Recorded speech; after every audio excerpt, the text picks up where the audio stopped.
Welcome back. This is the 14th episode of the Painted Privacy video series, and I'm the artificial avatar of Luca Bolognini, European data lawyer and essayist.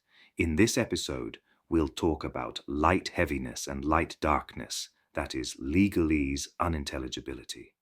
In the previous episode, I regaled you with idle ramblings about sad or smiling portraits.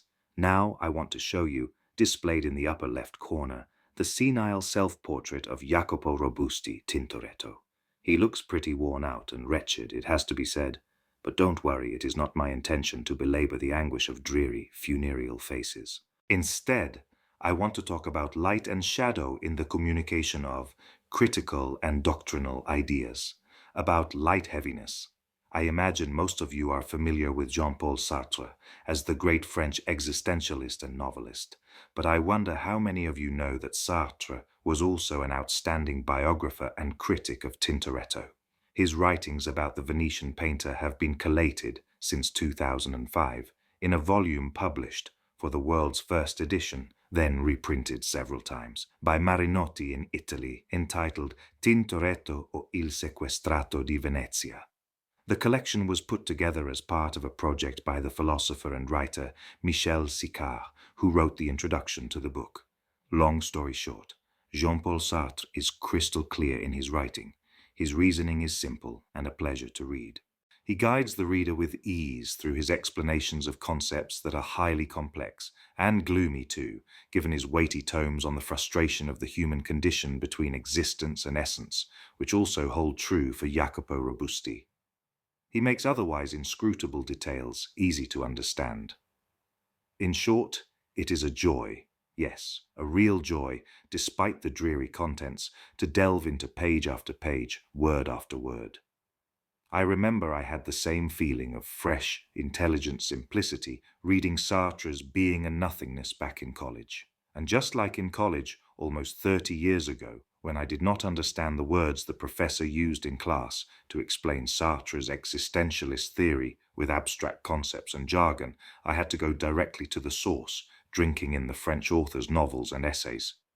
Today, however, I found reading Sicard's introduction hard-going.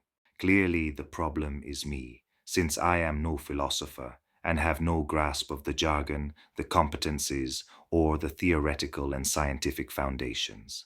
I apologize for my personal obtuseness, both to Sicard and to my college professor. One doubt still niggles at me, reading and rereading Sartre and his lucid and companionable prose. Was he not a philosopher and a writer too, and what a philosopher and what a writer? How come he was and still is so easy to understand for me, unlike those who talk about him and his ideas?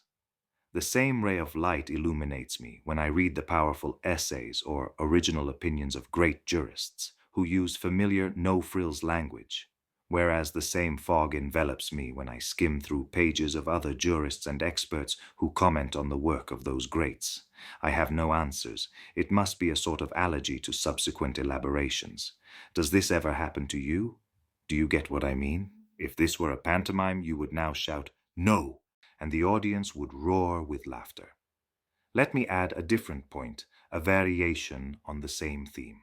Here in the lower left corner, you can admire a detail from the fresco by Giulio Romano, aka the DPO court artist for friends who read The Art of Privacy, on the ceiling of the Camera dei Giganti, Chamber of the Giants, in the Palazzo Te in Mantua, a masterpiece from the 1530s. This detail depicts part of the Assembly of the Gods with its rather irate president, Jupiter. Let's turn our attention now to the image in the lower right corner, which shows another side of the same fresco, with the fall of the giants crushed beneath the toppled columns of the temple. Take a closer look at that photo. Yes, the whole photo. At the bottom, can you spot a door, a real door leading to a dark room? I have a feeling that certain critics and commentators, no matter how many times they looked at this fresco, would tend to see nothing but the door, the black hole. Therefore, they would convey to us messages that are dark, elusive, and outside our grasp, from beyond an event horizon that cannot be reached by mere mortals, or even by the immortals here in their quarrelsome assembly on the ceiling.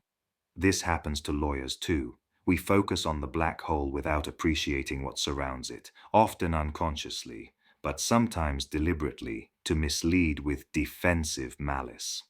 Thanks for following this 14th episode of Painted Privacy, and see you next time with Luca Bolognini's artificial avatar.